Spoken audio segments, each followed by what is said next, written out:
No teníem subministrament elèctric, se van parar totes les maquinàries,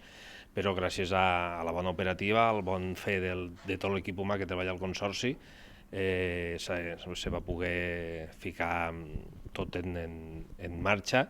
i controlar totes les instal·lacions, i cap dels consorciats va notar cap tall de subministrament, perquè com tenim molts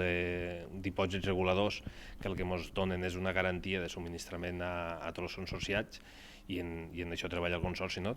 Augmentar les garanties, ja sigui de qualitat de l'aigua, ja sigui de quantitat de l'aigua.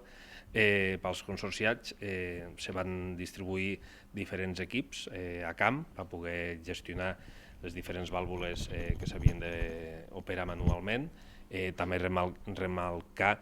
que tenim bateries a quasi totes les instal·lacions, per no dir totes, i d'esta manera també tenim aquella autonomia, no, redundant en cas de que hi hagi fallada, poder operar sobre tots els sistemes del Consorci. I la veritat que la gestió de la incidència d'ahir, que hagués pogut ser greu, la veritat que bueno, vam sortir ben parats, i des d'aquí, evidentment, donar les gràcies a tot l'equip humà i a la direcció del Consorci. Han votat a favor del 70è municipi consorciat, que és el municipi d'Albinyana. Recordar que no és un increment de concessió, sinó és que traspassen 70.000 metres cúbics que tenia el Vendrell, se traspassen a Albinyana, i bueno,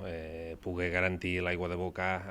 a un altre municipi és gratificant i positiu per al Consorci. També recordar que les obres del dipòsit de Cunit estan evolucionant correctament, i que està planificat una instal·lació fotovoltaica de 400 quilowatts pic per poder tindre l'autoconsum d'aquella instal·lació dins de les nostres sistemes.